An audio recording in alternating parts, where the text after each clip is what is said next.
Now let's do some review problems. So the first one is create a basic Java program that prints this is a basic Java program.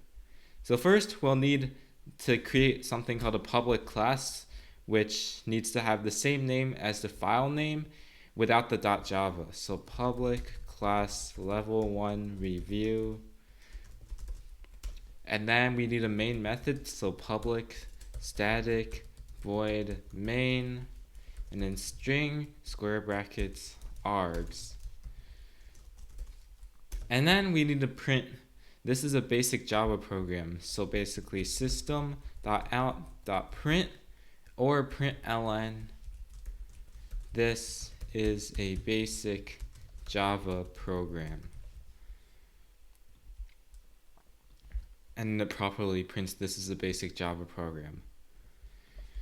Next exercise, print the text on the following two lines with one print statement. So first we have backslash quote prints quote, and then we have backslash backslash backslash quote prints backslash quote. So how do we do this? Well, first of all, we need some print statements. So first system.out.println. So how do I print backslash quote prints quote? Well, I just do backslash quote prints quote, except the backslash needs two backslashes and the quote needs a backslash and a quote. And this quote also needs a backslash and a quote. So therefore we get this, which prints that. And we also need to print the other statement, backslash backslash backslash quote. So how do I print that? That's just the first backslash, second backslash, third backslash, and then the quote, and then prints backslash quote like that. And then it properly prints the text we want. However, we need to do it in one print statement. So how do I do that? All we need to do is put these in one print statement just by doing the following, like that, except when we do that, it prints them all in one line. So what remains is to put a backslash n, which puts this backslash backslash backslash quote prints backslash quote on the next line, as shown below. The next exercise, determine the output. So the first one, we have a plus 1 plus 2 plus 4. And remember, addition is from left to right. So basically, we first do a plus 1 to get a1, and then add 2 to it to get a12, and then add 4 to it to get a124. So then that's what it prints. The next one, we have a, and then we have this, and we have 4. Remember, according to the order of operations, parentheses is first, so we first do the 1 plus 2 to get a plus 3 plus 4 like that, and this is just a3, and then the result is just a34. And then the next one, again, parentheses first, so a plus 1 plus 6, and then a plus 1 is just a1, and a1 plus 6 is just a16, so then it prints a16. And the final one, first we do what's inside the parentheses, so we first do 1 plus 2 plus 4, which is 7, so then we have a plus 7, which is just a7, so it prints a7. And the results are shown below. The next exercise, determine the output of the following code. So the first one, we have 7 plus 3, which prints 10. 7 plus 3.0, and now one of these is a decimal, so then therefore we print 10.0 instead of 10. Similarly here, we print 10.0. And here we also print 10.0. And here, again, 7 minus 3, we are back at normal integers, so that's 4.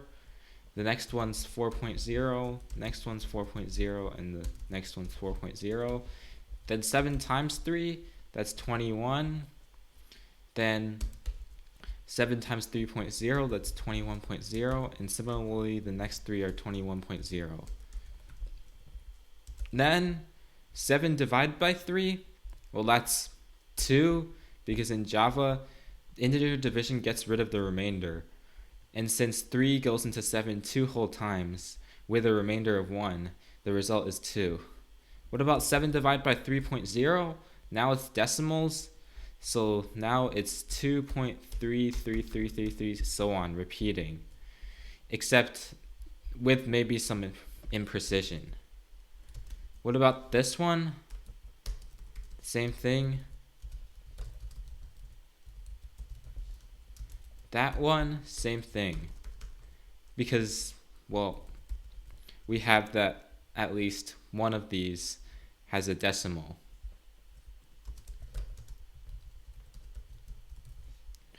What about the final four? 7% 3, that's 1. This one is 1.0 because again, one of them's a decimal operation. This one's 1.0 and that one is 1.0. And the output is also shown below.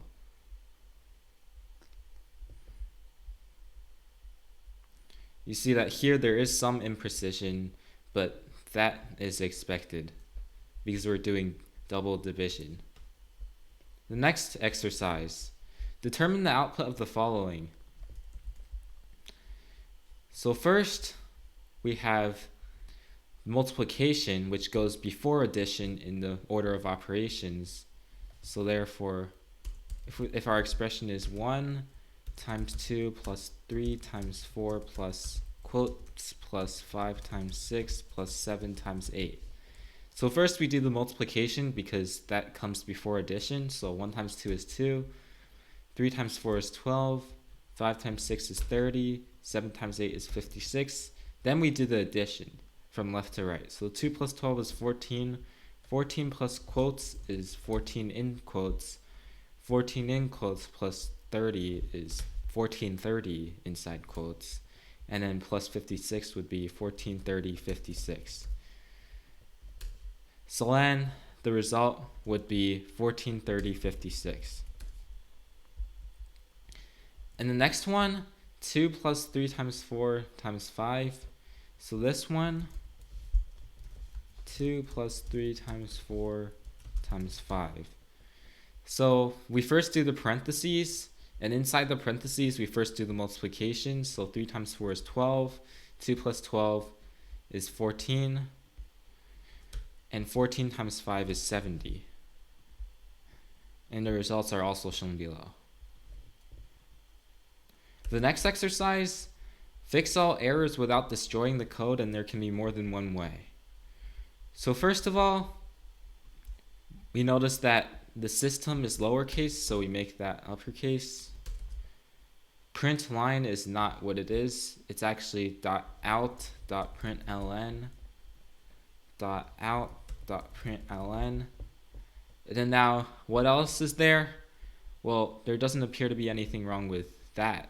But then the next one, initially there might not be something you can spot, but then if you compile it and then run it, you notice that we get an error right here, and that's division by 0. So if you really want to fix all errors, we can just change it so that it doesn't do divide by 0 error. Like that. In the next exercise, determine the output of the following. So this one, we have A is initially set to 2, B is initially set to 3. Then over here, what happens? Well, A times equals plus plus B means that since we have plus plus B right here, B is incremented first. So B becomes 4, then A becomes 2 times 4, which is 8. And then afterward, right here, what happens? Well, we have system.out.println A++ plus a space and then plus B. So how do we deal with that? Well, remember that plus B comes first, so B equals 5. Then we have that a++, which currently is not executed yet, so a is still 8.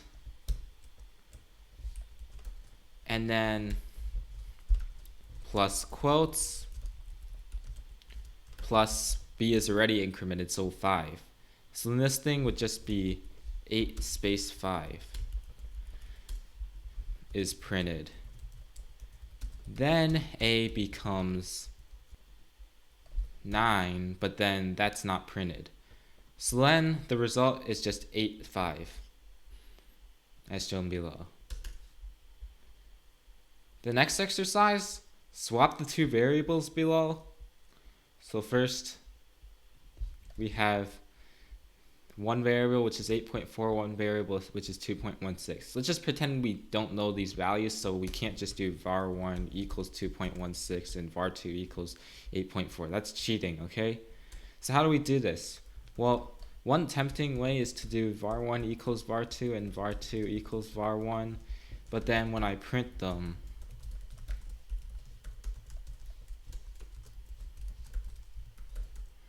we get that we just get 2.16 and 2.16, and this is because now var1 in this line would be set to 2.16, which means we lost to 8.4, so var2 would be set to 2.16 as well, which is not good. So how do we do this instead? Instead, we create a temporary variable of type double. Let's call it temp equals var1.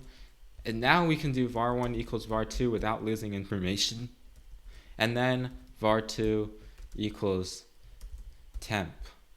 And then when we print them, it should be 2.16 and 8.4 as shown below. The next exercise, perform a cyclic shift for these three variables, where after the shift v1 would be 9, v2 would be 2, and v3 would be 5. So how do we do this? Well, one way to do this is to just do int temp equals v1, basically storing the value of v1 so that we can freely set v1 to something else without losing information. Then we can do v1 equals v2, so v1 is its target. And now since v2's value is stored in v1, we can do v2 equals v3 without losing information. And then v3's value is stored in v2, so we didn't lose any information. Then we want v3's value to be v1's original value. We can't just do v3 equals v1 because then v3 would be set to v2's original value. Instead, we need to do v3 equals temp, which was v1's initial value. So then we get that after printing them,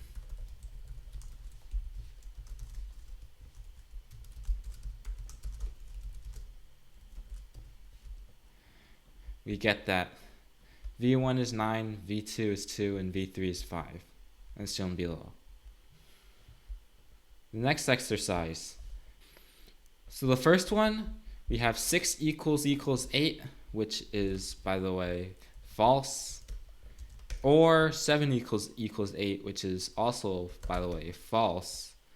So then that overall is just false. What about the next one? 7 equals 7, that's true. And 1 equals 9, that's false. So overall, that's still false. What about 9 equals 9 or 8 is greater than 7? So 9 equals 9 is true, or 8 greater than 7, which is true. So then that's just true overall. Then we have 9 equals 9, which is, by the way, true. And then XOR 8 greater than or equal to 7, which is true. But then remember that true XOR true is actually false because we need exactly one of these two to be true. So then it prints false. And the results are also shown below. The next exercise, determine the output of the following. So the first one, it may appear that we have true or true, which is true, and false, which is false, but that's actually not the case. Instead, we realize that and is higher in the order of operations than or, which means and is performed first. So we have actually true or true and false. That's how Java calculates it. And true and false is just false. So then true or false is just true. And this one is just that one, except more clear. It's also true. And the next one, this time we prioritize the true or true because we have parentheses here. So true or true and false. So true or true is just true. True and false is just false. See how the order of operations makes this thing return different results for just mere changes in the order of operations. And the next one, print true or true and true XOR true. Well, first of all, true XOR true comes first because XOR is higher. So then we have true XOR true, which is false. So first we have true or true and false. And then, well, true and false is false. And then finally, true or false is true. Now what about the last one? This time we first prioritize true or true. So, and then that's true and true is true. XOR true is false. And the results are also shown below. True, true, false, true, false. The next exercise, determine the output. So first, a equals 5. This is skipped since condition is false since a is not equal to 7. Then this is true, so a becomes, well, a plus equals 3 just increases a by 3, so now a is 8. And then this is skipped because even though a is greater than 7, we're part of the else right here, which corresponds to this if, which we already executed. We already executed that if, so we don't execute this. So skipped since line 360 was executed. And similarly, line 362 is also skipped since line 360 was executed. And then we just print a, which is 8, as shown below. The next exercise, determine the output of the following. So first we have int I equals 7. So I equals 7. Is I%2 equal to 0? No. So that's skipped. Is I%2 not equal to 0? Yes. So I becomes 3 times I plus 1. So 3 times 7 plus 1, which is 22. Then the else is skipped because we already executed the if.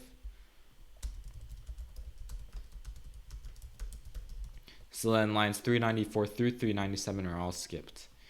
Then line 398, is I%2 equal to 0? Well, last time we checked, I is 22. So this is true. So then I becomes 11. And we skipped the else because we are executed the if.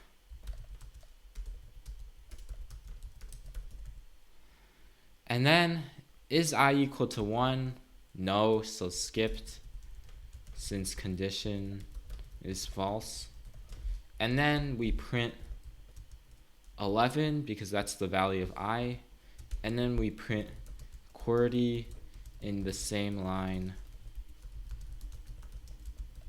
as 11 since this thing is system.out.print. So then the output is 11 QWERTY in all in one line, as shown below.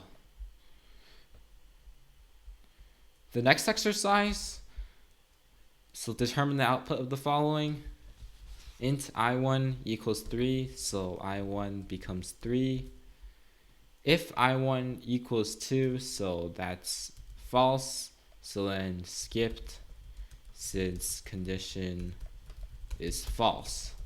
Then else if I1 equals 3, which is true, so then we do system.out.println ++ I1. So what does that do?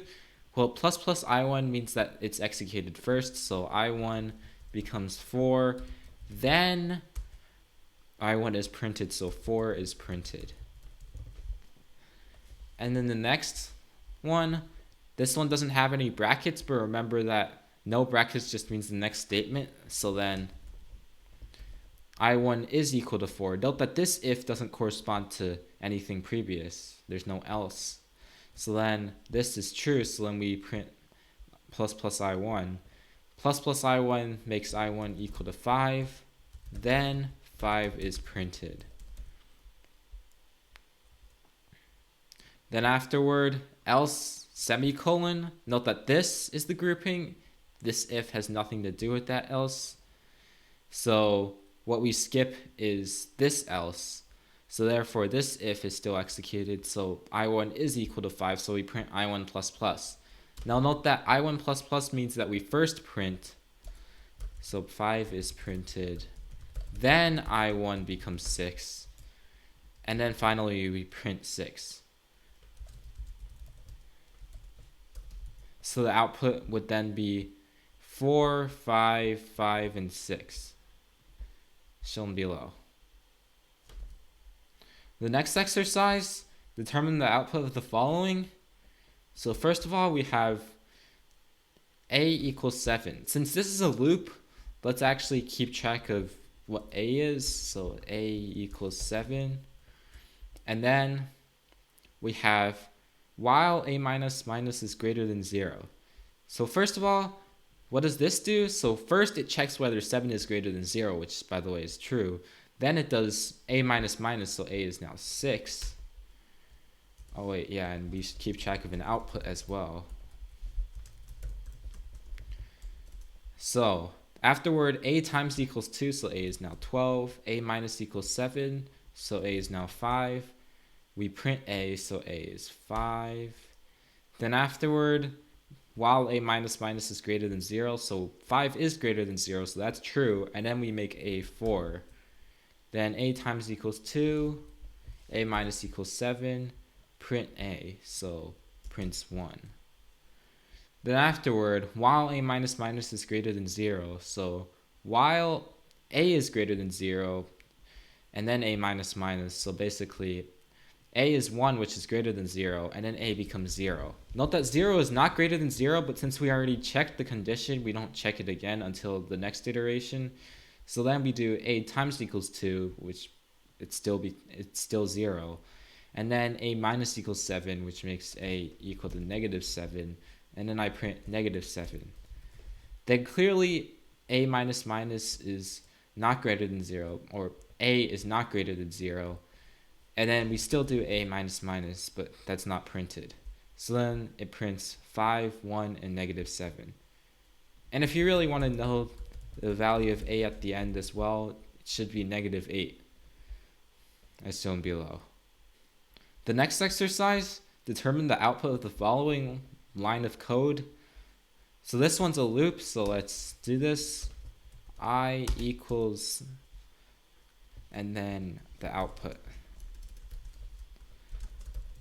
So I initially equals 5.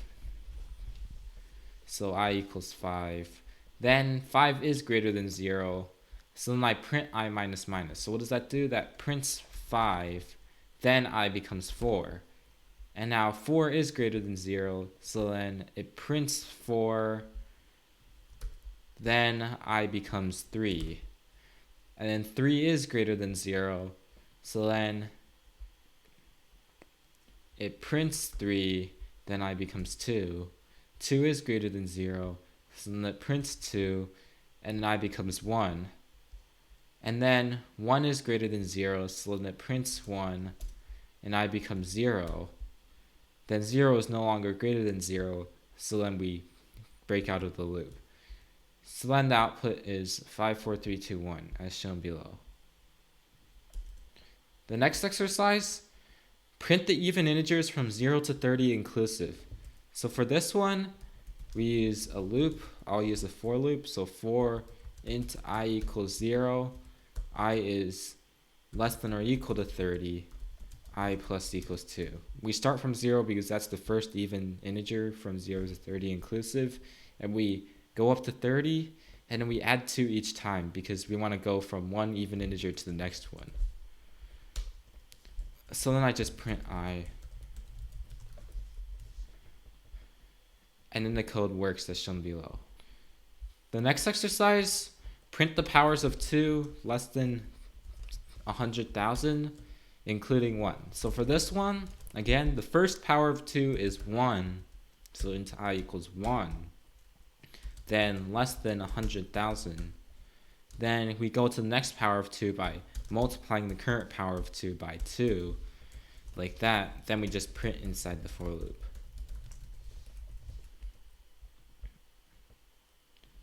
And then the program works as shown below.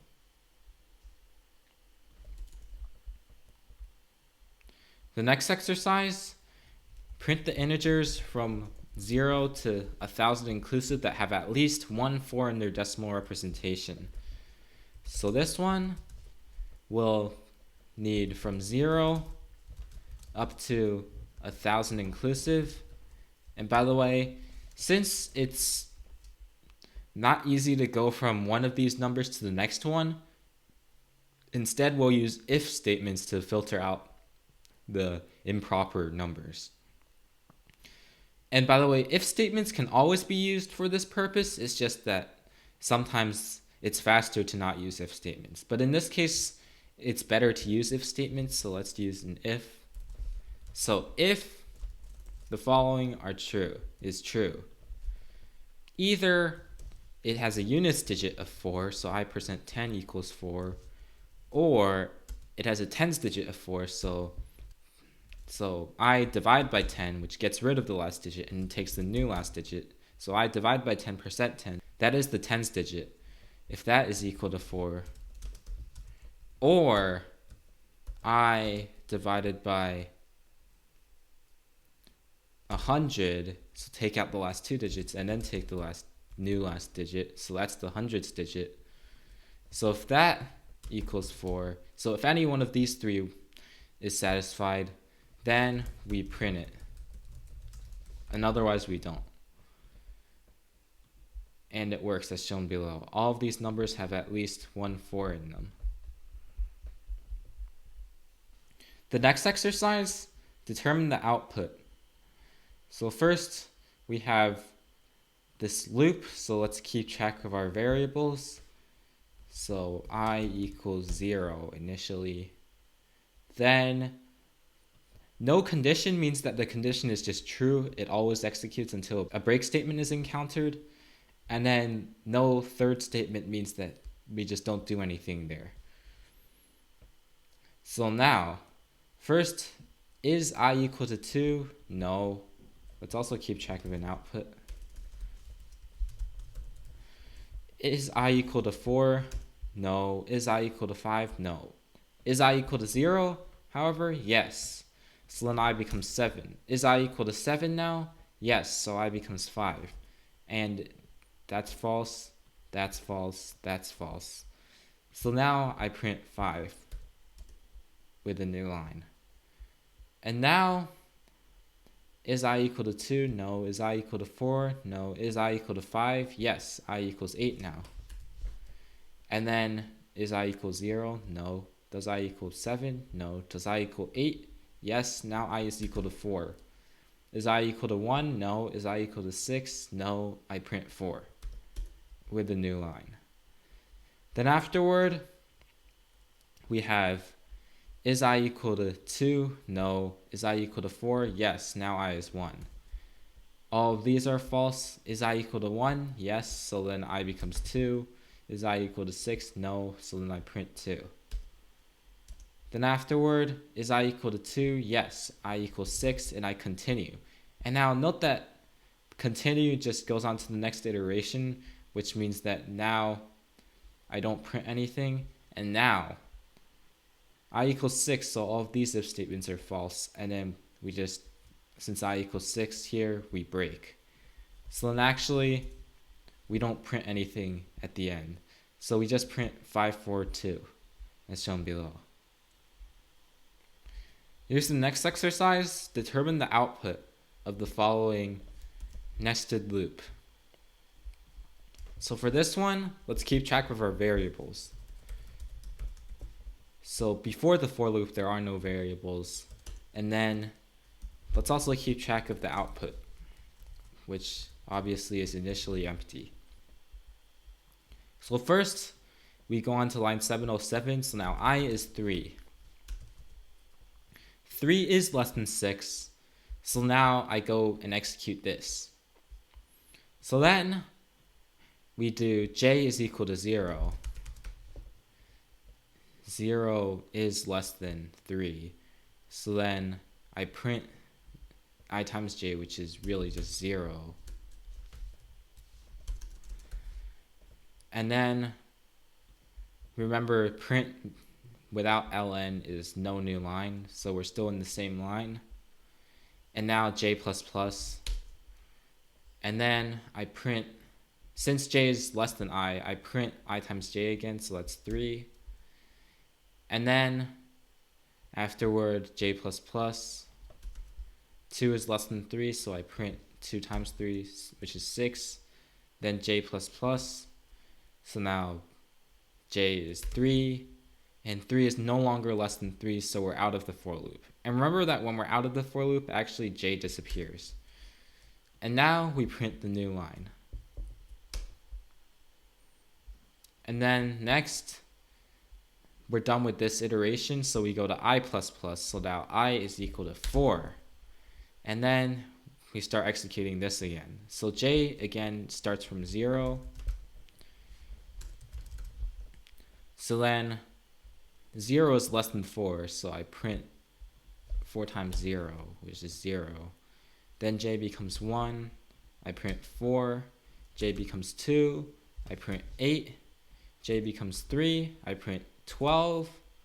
And then j becomes 4, and then j is no longer less than I, so then I'm out of the for loop. And then I print the new line. And then the next iteration, so first I++, which means I is now 5. Then j becomes 0. I print I times j, which is 0. J becomes 1, I print 5. J becomes 2, I print 10. J becomes 3, I print 15. J becomes 4, I print 20. J becomes 5, it's no longer less than I, so then I break out of the inner loop. And then I print my new line, and then I'm done with this iteration, so I++, which means I equals 6 now. And 6 is not less than 6, so we're done with the outer for loop as well. So now there's no variables left. And the output is the following. And it's also shown below. Next exercise, determine the output of the following nested for loop. So for this one, again, let's keep track of our variables. And let's keep track of our output. So initially, there's no variables. Then once we reach line 752, a becomes 0. And then a is less than 2. So then I start executing this body. So b becomes 0. Then b is less than 2, so we start executing this body. C becomes 0. C is less than 2, so we execute its body. So then we print this statement. Now this statement, so on the left, it's arithmetic addition. Then as soon as it becomes string, it's concatenation. So then initially we do the sum of ABC, which is 0. Then we put A, and then put B, and then put C. And since it's print ln, there's a new line. Then afterward, C++, C becomes 1. 1 is less than 2, so we do that again. This time it's 1 for the sum, and then 0, 0, 1 for the concatenation. Then C becomes 2. 2 is not less than 2, so I'm done with this for loop, which means I'm done with this iteration. And we're also done with the C variable temporarily. And then that means that B++.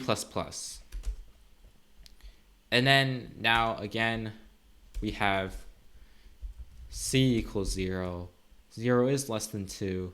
So then we print this, which is 1, 0, 1, 0. And then c becomes 1. It prints 2, 0, 1, 1. Then afterwards c becomes 2. Then 2 is no longer less than 2. So then I'm out of this for loop. And also we're done with c temporarily. B++, so then b becomes 2. 2 is no longer less than 2.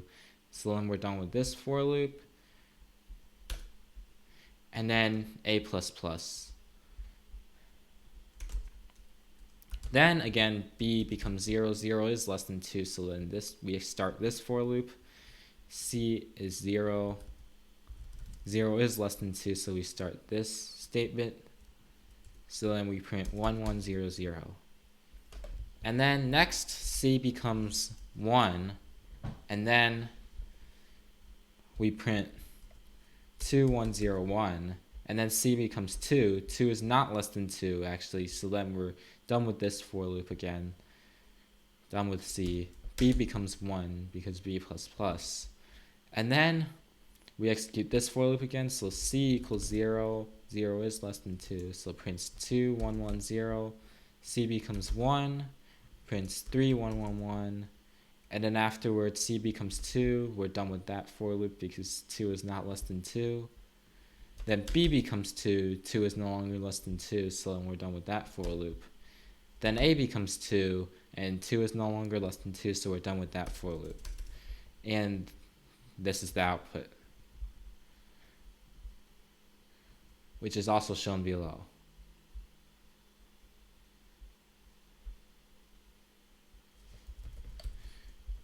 The next exercise, print all ordered pairs of positive integers I and j such that 5 less than I, which is less than j, which is less than 15.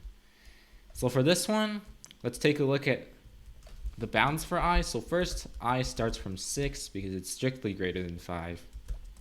Then it goes up to j and I++. But we already run into a problem, which is that we don't have j defined yet. So we can't do that. Instead, we go I is less than 15, which is the hard boundary.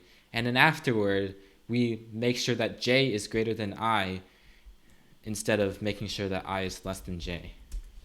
So then inside, we have int j equals I plus 1, which ensures that j starts from being slightly greater than I. And then j is less than 15 and j++. And then we can print the ordered pair.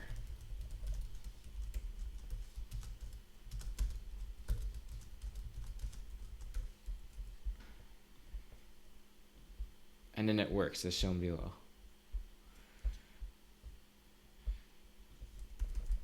The next exercise, print all ordered triples of integers I, j, k satisfying this inequality. So first of all, int I equals 0, that's the hard boundary. Then let's look at some other hard boundaries because we can't have boundaries of I depend on j and k, which are not defined yet. So let's see, 2 times I is less than or equal to 30. So what does that mean? That means that I is less than or equal to 15. And then I++. Then inside we have int j equals, now we can use the boundary I because I is defined. Then j goes up to 2 times I. But we also have to watch out because 2 times j also has to be less than or equal to 30. Or equivalently, j is less than or equal to 15. It's the same thing. You can do either one. And then afterward, j++. Then finally, inside, int k equals 2 times I. Basically, we start from its lowest possible value. And note that, for example, k is greater than or equal to j, but we don't have to enforce that because 2 times I is greater than or equal to j. Then k is less than or equal to 2 times j, and we don't have to enforce the hard 30 boundary because we know that 2 times j is less than or equal to 30. Then k++, then we print the triples.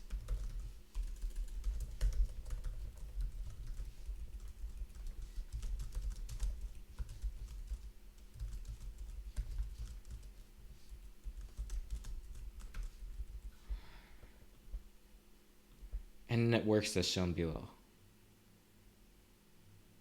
The next exercise, print all prime numbers less than 200. So for this one, for int I equals 2, I is less than 200, I plus plus.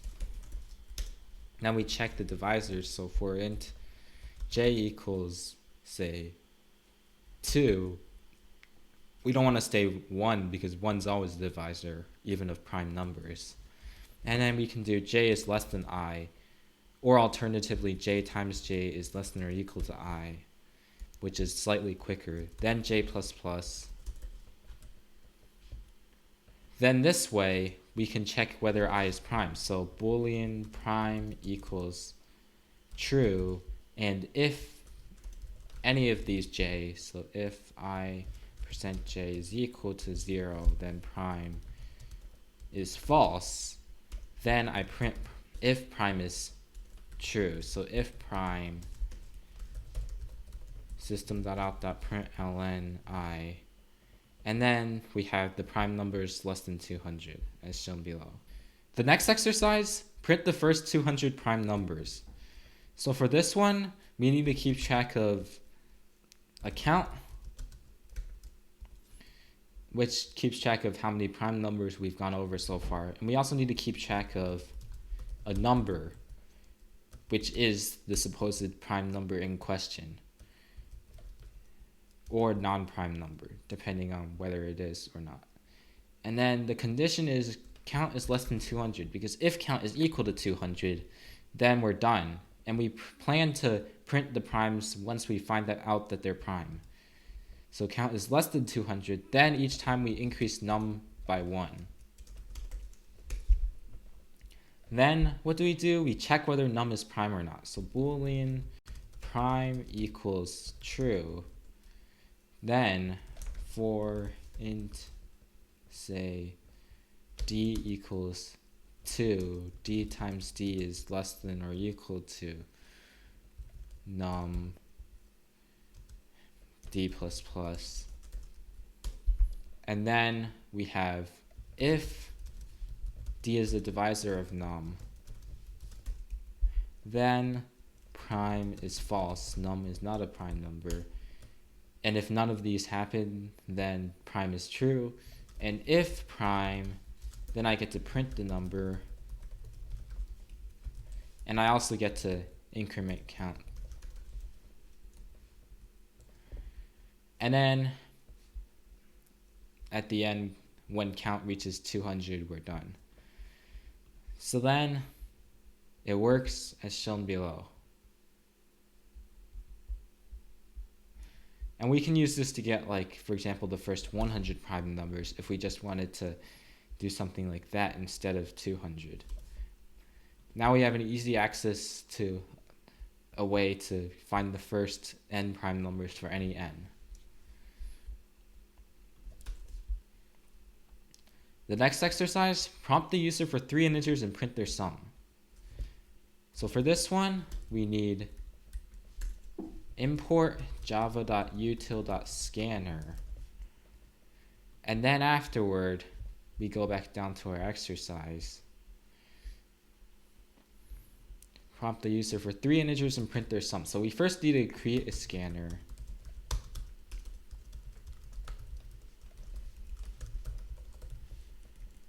And then afterward, we prompt the user for 3 integers. So enter 3 integers and separated by spaces.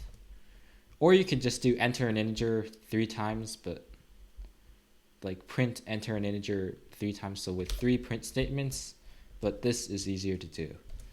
And then afterward, we just do int, say, a equals input.nextInt, int b equals input.nextInt, int c equals input.nextInt, and system.out.println a plus b plus c.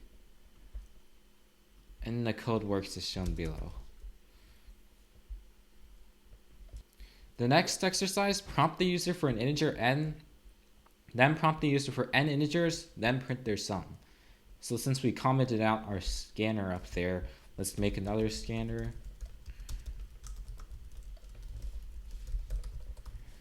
If we didn't comment out our other scanner, then we would not want to create another scanner. That's just bad. So then afterward, prompt the user for an integer n. You don't have to specifically say n, so enter an integer. And then int n equals input.nextInt. Then make a loop that executes n iterations. So then in each iteration, in fact, beforehand, we could just do print enter n integers separated by spaces. And then right here, int, say a equals input.nextInt. And then afterward, we need to keep track of the sum. So int sum equals 0. Sum plus equals a, and print the sum.